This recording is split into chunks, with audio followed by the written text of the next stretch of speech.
நாமக்கல், ஈரோடு, சேலம், கோவை பகுதிகளில், அதிலும் குறிப்பாக பள்ளிப்பாளையம், குமாரபாளையம், சங்ககிரி பகுதிகளில் இருந்து கிட்னியை விற்பனை செய்வதற்காக ஆட்களை கொச்சி அழைத்து வருவோம் என்று கூறி அதிர வைத்தான் சவுந்தரராஜன். ஒருமுறை கிட்னி கொடுத்தவர்களின் பரிந்துரை மூலமாகவே பலரும் உடல் உறுப்புகளை விற்பனை செய்ய தங்களை தொடர்பு கொள்வார்கள் என்று தெரிவித்த சவுந்தரராஜன், அவர்களுக்கான ஆவணங்களை தயார் செய்து கொடுப்பது, மருத்துவமனைகளுக்கு பரிசோதனைக்கு அழைத்து செல்வது போன்ற பணிகளை மட்டுமே தாங்கள் பார்ப்பதாகவும் நூதன விளக்கம் கொடுத்தார். எனக்கு டைரக்டா லிங்க் இல்லைங்க சார். இப்போ பேஷண்ட் பிடிச்சிட்டு போனாங்கன்னா இங்கே கைடு பண்ணுறது தான் என் வேலை. ஃபாலோ பண்ண மலையாளம் தெரியாது இல்லைங்களா, தமிழ் மட்டும் சில பேர் தெரியும், இங்கிலீஷ் தெரியும், இப்போ தெரிஞ்சுக்குவாங்க. பட் உனக்குள்ள பார்த்தீங்கன்னா தமிழும் தெரியாது, மலையாளம் தெரியாது, இங்கிலீஷும் தெரியாது, இந்த மாதிரி இருக்குது இல்லைங்களா. அதனால் நான் கைட் பண்ண, எனக்கு கொஞ்சம் மலையாளம் தெரியும், கொஞ்சம் மேனேஜ் பண்ண தெரியும், அதனால் கொஞ்சம் கைட் பண்ணுவோம், அவ்வளோதான் சார். இப்போ பேஷண்ட்லாம் பார்த்தீங்கன்னா அவங்க இப்போ சார் ஒரு உயிர் நமக்கு இல்லைங்களா, உயிர் காப்பாற்றுறதுக்கு அது யாரும் இல்லை. டயாலிசிஸ் ரூமில் எவ்வளோ பேர் ரொம்ப ரொம்ப சிரமப்பட்டு இருக்காங்க. லீகலாக தான் சார், லீகலாக தான்.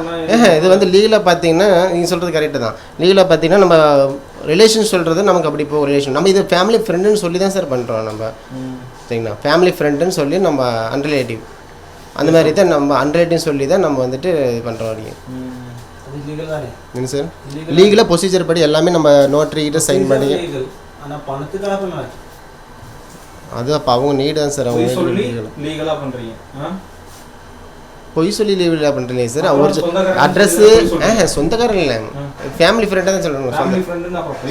சொந்தக்காரன் சொல்கிறது இல்லை, அன்ரிலேட்டிவ் தான் வச்சு தான் சார் பண்ணுறோம். நம்ம தேர்ட் பர்சன் காசுக்காக வராரு. கரெக்டா? கரெக்டா? பேஷண்ட் கிட்னிக்காக வருது. அப்புறம் எப்படி இது லீகல் ஆகும்? அப்புறம் எப்படி ஃபேமிலி ஃப்ரெண்ட் ஆகும்? இது இல்லீகல் தானே. யாரோ ஒரு ஆள் முகம் கூட பார்த்துருக்க மாட்டாங்க. அப்ப இங்க பொய் சொல்லி ஃபேமிலி ஃப்ரெண்டுன்னு பொய் சொல்லி நீங்க கூட்டு காசுக்காக கூட்டு தானே ஆயால கிட்னி எடுத்து இயாளுக்கு வைக்கிறீங்க. காசுக்காக இல்லைங்க சார். அப்போ அவங்க நீடு தான் சார். நம்ம காசுக்காக நம்ம என்ன டயட்டிஸாக பண்ண போகிறோம், அவங்க தேவைக்கு இங்கே பண்ணுறாங்க, நம்ம யூஸ் பண்ணுற கொடுக்க போகிறோம், அவ்வளோதான் சார். அவங்க பேஷண்ட்டுக்கு உயிர் காப்பாற்றுறாங்க. என்ன சார் 30 லட்சம் கேட்டல என்கிட்ட. ஆமாம் ஆமாம் சார். வர ஆளுங்களை அங்கே எந்த ஏரியால இருந்து அதிகமாக வராங்க? அதிகமாக வராங்கன்னா உங்களுக்கு ஈரோடு, திருப்பூர், நாமக்கல் இந்த மாதிரி வருவாங்க சார். டிஸ்ட்ரிக்ட்ல எதுல அங்க டீடைலா எந்த ஊர்ல அதிகமா, எந்த டிஸ்ட்ரிக்ட், தாலுக்கால 3 தாலுக்காலே வரும் சார். இல்ல நாமக்கல்னா இப்போ ரொம்ப அதிகமாக சார். அவங்கன்னா பள்ளிப்பாளையம் தாலுக்கா, திருச்செங்கோடு தாலுக்கா, அந்த மாதிரி சங்ககிரி பக்கம் வருது, சங்ககிரி சேலம் வரும்னு நினைக்கிறேன். அது மாதிரி வருது 3 தாலுக்கா அந்த மாதிரி வரும். சவுந்தரராஜன் தங்கியிருந்த ரூமில் சோதனை செய்த போது அங்கு ஏராளமான ஆவணங்கள் சிக்கின. அத்தனை ஆவணங்களும் உறுப்புகளை தானமாக கொடுக்க சம்மதம் தெரிவிக்கும் பத்திரங்களாக இருந்தன. சவுந்தரராஜனிடமிருந்து கைப்பற்றப்பட்ட ஆவணங்களின் அடிப்படையில் மட்டும் தமிழகத்தைச் சேர்ந்த சுமார் 80 பேரிடம் கிட்னி, லிவர் போன்ற உறுப்புகள் கொச்சியில் விற்பனை செய்யப்பட்டிருப்பது தெரிய வந்திருக்கிறது. அதிலும் இங்கு குறிப்பிட வேண்டிய ஒரு முக்கிய விஷயம் உள்ளது.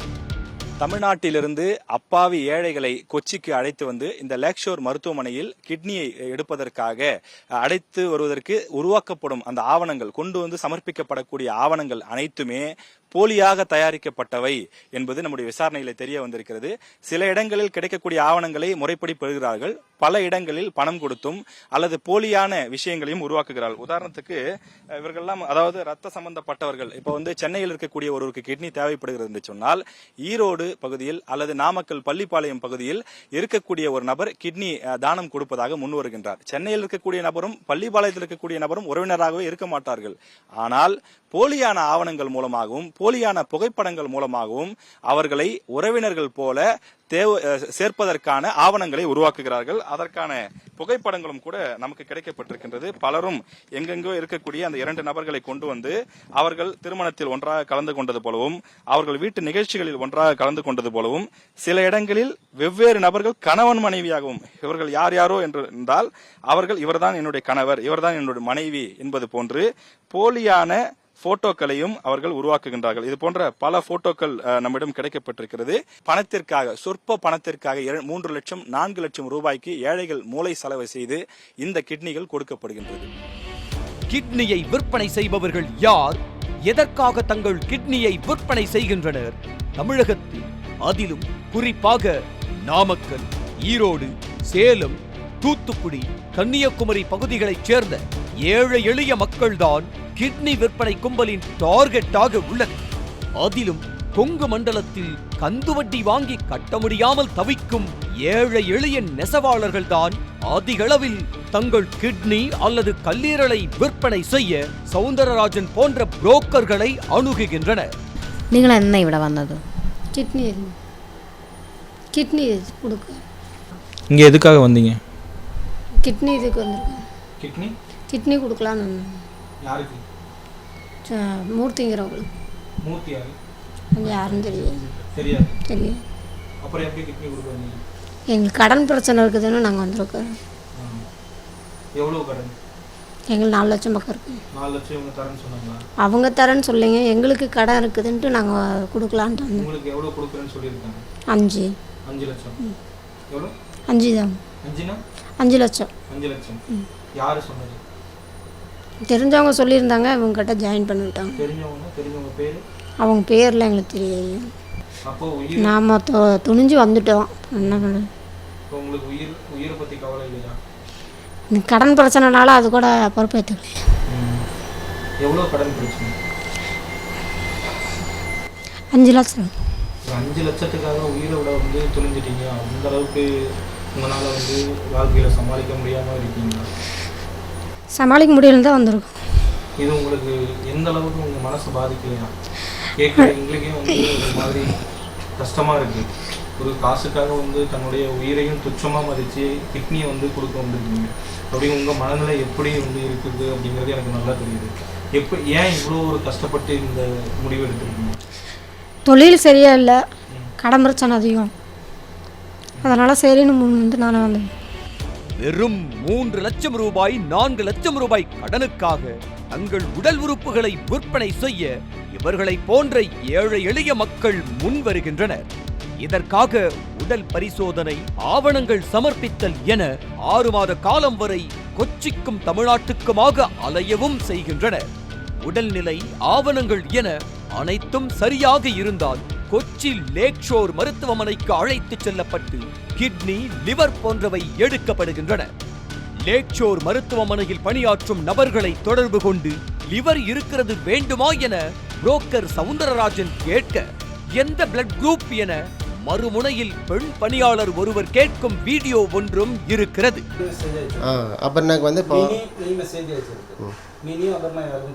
அபர்ணா இவங்க லிவருக்கு கோஆர்டினேட்டர் இருக்காங்க. கிட்னிக்கு கோஆர்டினேட்டரா இருக்கா? மினி கிட்னிக்கு.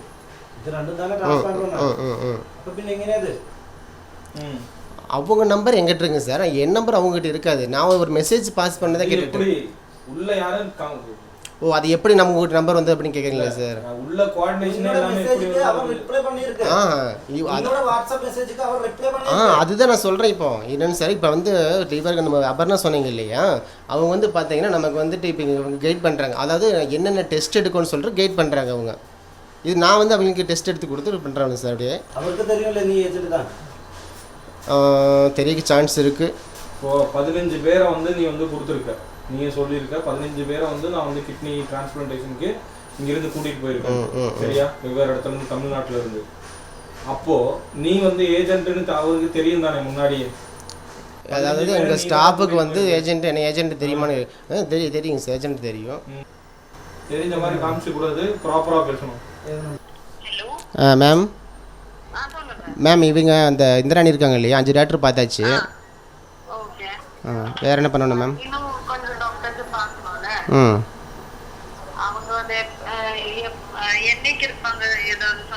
இன்னைக்கு ஊருக்கு போகிறாங்க மேம். அவங்க அடுத்த வாரம் தாங்க மேம் வருவாங்க. ஆமாங்க மேம்.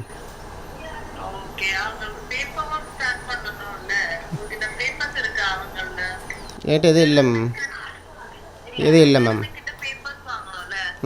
சரி மேம். டாக்டர் பார்க்கலாம், பார்த்துட்டு தானே நம்ம பேப்பர் வாங்கணும் இல்லைங்களா?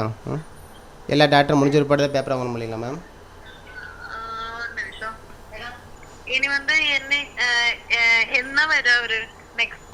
Wednesday sir. வெட்னஸ்டே. ஓகே. அதுக்கு முன்னாடி வர முடியாதா உங்களுக்கு? தெரியல மேம், கேட்டு பார்க்குறேன். ஓகே, உங்ககிட்ட கேளுங்க. ஏன்னா சார் வந்து கொஞ்சம் ஃபாஸ்டா பண்ற மாதிரி சொல்றாங்க. சரி மேம். இந்த மூர்த்திக்கு வந்து கால்ல எல்லாம் நிறைய நீர் அந்த மாதிரி பிரச்சனை எல்லாம் இருக்காங்க. Okay ma'am. சார் வந்து கொஞ்சம் ஃபாஸ்டா பண்ற மாதிரி சொல்லிருக்காங்க இன்னைக்கு. Okay ma'am. அவங்க கிட்ட கேளுங்க. இப்போ வந்து வெனஸ்டேனா ஓகே, வெனஸ்டே. இப்போ வந்து கார்டியாலஜி எனக்கு பல்மனாலஜி கூட வேணும். Okay ma'am. எப்படியும் பேப்பர் ஒர்க் ஸ்டார்ட் பண்ணலாம்ல? Okay ma'am. Okay.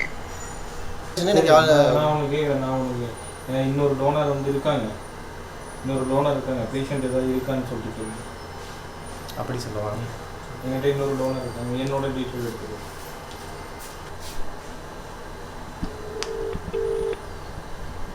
Hello ma'am. சொல்லுங்க. மேம், லிவர் டோனர் ஒருத்தர் இருக்காங்க, உங்கள் பேஷண்ட் யாரும் இருக்காங்களா மேம்? புரியல. லிவர் டோனர் இருக்காங்க, பேஷண்ட் யாரும் இருக்காங்களா? லிவர் டோனர் தேவைப்படுமா? Patient blood group B positive. B positive.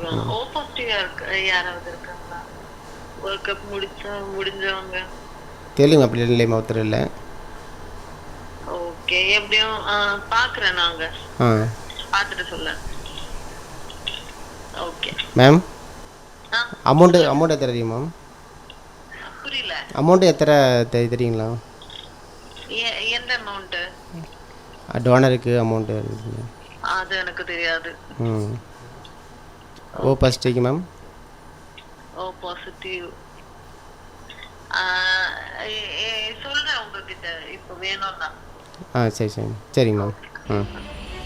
30 வயதே ஆன ஈரோட்டைச் சேர்ந்த இளைஞன் ஒருவனும் கிட்னியை விற்பனை செய்வதற்காக சவுந்தரராஜனால் கொச்சிக்கு அழைத்து வரப்பட்டிருந்தார்.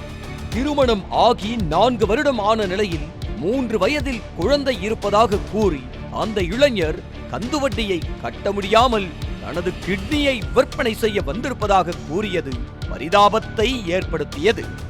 இங்கே கேரளத்தில் என்னதுக்கு வந்த? കിഡ്നി കൊടുക്കണം. என்ன? കിഡ്നി കൊടുക്കണം. എത്ര ലക്ഷം രൂപക്ക്? 6 ലക്ഷത്തിന്. 6 ലക്ഷം. யார் പറഞ്ഞിട്ട് இங்கே வந்த? இந்தியா வந்துட்டு போனவங்கள பேசி ஹெல்ப் கேட்டு அதுக்கப்புறம் இவரை பிடிச்சி. நீ ஃபஸ்ட்டு டைம் செக்கப்புக்கு வரும்போது கல் இருக்குன்னு சொல்லி ட்ரீட்மெண்ட் கொடுத்தாங்க. அது கண்டினியூ பண்ணிட்டு போன டைம் வந்து இன்னும் கொஞ்சம் இருக்குன்னு சொல்லி ட்ரீட்மெண்ட் கொடுத்தாங்க. இப்போ அது மாத்திரை மெடிசன் முடிஞ்சதுனால இப்போ மறுபடியும் செக்கப் பண்ணிட்டு இந்த செக்கப் முடிஞ்சதுக்கு அப்புறம் தான் வந்து கிட்னி கொடுக்கறதுக்கு ஓகே பண்ணுவாங்க. ஆமாம், அது மீட்டிங்லாம் பேசி தான் அதுக்கப்புறம் ஓகே பண்ணுவாங்க. யார் கூட மீட்டிங் பேசணும்? உள்ள கமிட்டிங் நம்ம கமிட்டியில் பேசி தான் அது முடியணும். உள்ள டாக்டர்கிட்டயா? டாக்டர் அவங்ககிட்டயா? கமிட்டின்னு ஒன்று இருக்குன்னு கமிட்டியில் பேசி தான் அதுக்கப்புறம் தான் ஆப்ரேஷன் சக்ஸஸ் ஆகும்.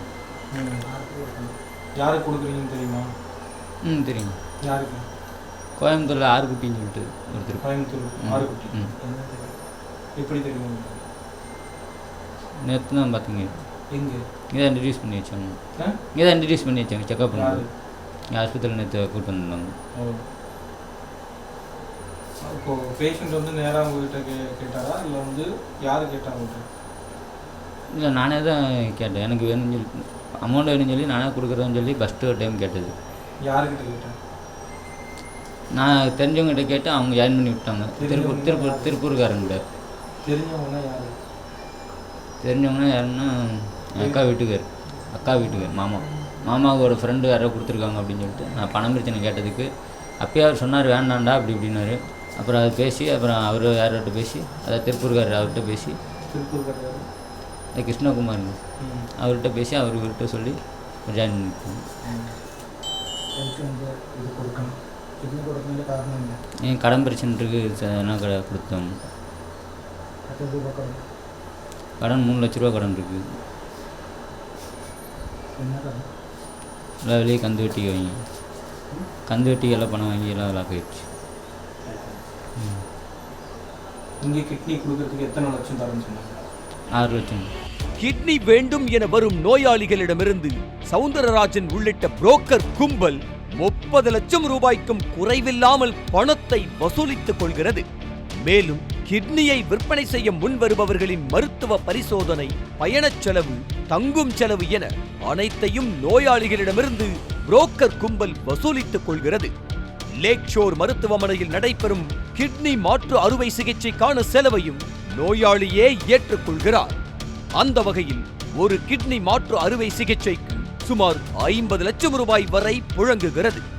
ஆனால் கிட்னியை கொடுக்கும் தமிழகத்தைச் சேர்ந்த ஏழை தொழிலாளர்களுக்கு கிடைப்பதோ வெறும் 5 லட்சம் ரூபாய் முதல் 7 லட்சம் ரூபாய் வரை தான்.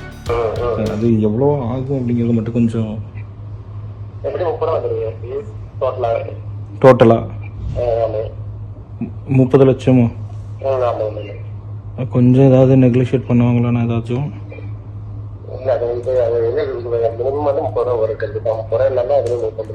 சரி சரி சரிண்ணா. உங்களுக்கு எவ்வளோ கொடுக்குறேன்னு சொல்லியிருக்காங்க? 5 லட்சம். எவ்வளோ? 5 தான். 5 லட்சம். 5 லட்சம். എത്ര ലക്ഷം രൂപക്ക്? 6 லட்சம். 6 லட்சம். 5 லட்சம் ரூபாய்க்கும் 7 லட்சம் ரூபாய்க்கும் கிட்னியை ஏழை எளிய நெசவு தொழிலாளர்கள் உள்ளிட்டோர் விற்பனை செய்யும் நிலையில் அதன் பிறகு அவர்களின் உடலில் ஏற்படும் பக்க விளைவுகள் பற்றி பெரிய அளவில் விழிப்புணர்வு இல்லை. உறுப்பு மாற்று அறுவை சிகிச்சை செய்து கொண்டவர்கள் மட்டுமில்லாமல் உறுப்புகளை தானமாக கொடுத்தவர்களும் தொடர்ந்து மருத்துவ கண்காணிப்பில் இருக்க வேண்டியது கட்டாயம். இல்லை என்றால் உயிருக்கே கூட ஆபத்து ஏற்படலாம். 5 லட்சம் ரூபாய் கொடுப்பதாக கூறி கிட்னி அல்லது லிவரை வாங்கிக் கொள்ளும் நோயாளிகள் சுமார் 1 வருடத்திற்கு தானம் கொடுப்பவரின் மருத்துவ செலவையும் பார்த்துக் கொள்வதாக உறுதிமொழி மட்டுமே கொடுக்கின்றனர். ஆனால் 1 வருடம் வரை கிட்னி லிவர் தானம் கொடுத்தவர்கள் உண்மையில் மருத்துவ செலவை பெற்றுக் கொள்கிறார்களா என்றால் அது கேள்விக்குறிதான். தமிழக ஏழை எளிய மக்களின் கிட்னிகளை எடுத்து நோயாளிகளுக்கு டிரான்ஸ்பிளான்ட் செய்யும் லேக் ஷோர் மருத்துவமனை மீது ஏற்கனவே விபத்தில் சிக்கி உயிருக்கு போராடிய இளைஞர் ஒருவருக்கு உரிய சிகிச்சை வழங்காமல் அவர் மூளைச்சாவடைந்து விட்டதாக கூறி முறைகேடாக உடல் உறுப்புகளை எடுத்து வெளிநாட்டை சேர்ந்த ஒருவருக்கு பொருத்தியதாக புகார் உள்ளது. இது தொடர்பான வழக்கும் எர்ணாகுளம் நீதிமன்றத்தில் பதிவாகியுள்ளது. அதில் லேக் ஷோர் மருத்துவமனை மீதான புகாரில் முகாந்திரம் இருப்பதாக நீதிமன்றமும் தெரிவித்துள்ளது. நாம் பின்புறம் பார்க்கக்கூடிய இந்த லேக் ஷோர் மருத்துவமனையினுடைய உரிமையாளர் சேர்மன் யார் என்று நாம் பார்க்கும்போது சம்ஷீர் வயலில் என்பவர் தான் இதனுடைய சேர்மனாக இருக்கின்றார். அந்த சம்ஷீர் வயலில் அந்த சேர்மன் யார் என்று நாம் விசாரிக்கும் போது இந்திய பணக்காரர்களில் ஒருவராக இருக்கக்கூடிய துபாய் தொழிலதிபருமான லூலு குழுமத்தினுடைய உரிமையாளர் யூசப் அலியினுடைய மருமகன் தான் இந்த மருத்துவமனையினுடைய சேர்மன் என்பதும் தெரிய வந்திருக்கிறது. இந்த புரோக்கர் சவுந்தரராஜன் சர்வசாதாரணமாக மருத்துவமனைக்குள் சென்று வருவதும் அங்கு இருக்கக்கூடிய மருத்துவர்கள் செவிலியர்கள் என அனைவரிடமும் உரையாடுகின்றார். அந்த அத்தனை மருத்துவர்கள் செவிலியர்கள் அவர்களுடைய அனைத்து விவரங்களும் தன்னுடைய செல்போன் எண்ணில் வைத்திருக்கின்றார். நினைத்த மாத்திரத்தில் அவர்களை தொடர்பு கொண்டு என்கிட்ட கிட்னி இருக்கு, உங்களுக்கு வேணுமா, உங்களுக்கு என்ன இதுல பாத்தீங்கன்னா என்ன வேணும், எவ்வளவு காசு தருவீங்கன்னு சர்வசாதாரணமா உரையாடுறாரு. அந்த அளவுக்கு பழக்கம் வைத்திருக்கக்கூடிய ஒரு நபராக அந்த புரோக்கர் சவுந்தரராஜன் இருக்கின்றார். அதே போல அவர்களிடம் அந்த மருத்துவமனையில் பணியாற்றக்கூடிய ஊழியர்களுடன் மருத்துவர்களுடன் வாட்ஸ்அப் சாட்டுகளும் நமக்கு கிடைக்கப்பட்டிருக்கின்றது. இந்த மருத்துவமனையினுடைய சீலும் அவர் போலியாக தயாரித்து வைத்திருக்கின்றார். அந்த புரோக்கர் சவுந்தரராஜன் இந்த மருத்துவமனையினுடைய சீலையும் போலியாக தயாரித்து வைத்திருக்கின்றார். அதுவும் நமக்கு கிடைக்கப்பட்டிருக்கிறது. எனவே இந்த மருத்துவமனை ஒரு பிரபலமான மருத்துவமனையாக தென்னிந்தியாவிலே பிரபலமான ஒரு உறுப்பு மாற்று சிகிச்சைக்கான மருத்துவமனையாக இருக்கக்கூடிய நிலையில் அப்பாவி ஏழை தமிழ்நாட்டு மக்களை கொண்டு வந்து அவர்களுடைய கிட்னி கல்லீரல் போன்றவற்றையெல்லாம் எடுத்து விற்பனை செய்யக்கூடிய இந்த விவரம் ஆவணங்களோடும் ஆதாரங்களோடும் வெட்ட வெளிச்சமாக்கியுள்ளது நியூஸ் தமிழ் தொலைக்காட்சி. எனவே தமிழகத்தில் இருக்கக்கூடிய அதிகாரிகளும் கேரளாவில் இருக்கக்கூடிய அதிகாரிகளும் இதன் பின்னணியில் இன்னும் யார் யாரெல்லாம் இருக்கிறார்கள், இதிலே இது போன்ற சதி செயலில் இது போன்ற உயிரை பறிக்கக்கூடிய மோசமான செயலில் யாரெல்லாம் ஈடுபடுகிறார்கள் என்பதை அனைத்தையும் கண்டறிய வேண்டும் என்பதுதான் அனைவருடைய எதிர்பார்ப்பாக இருக்கின்றது.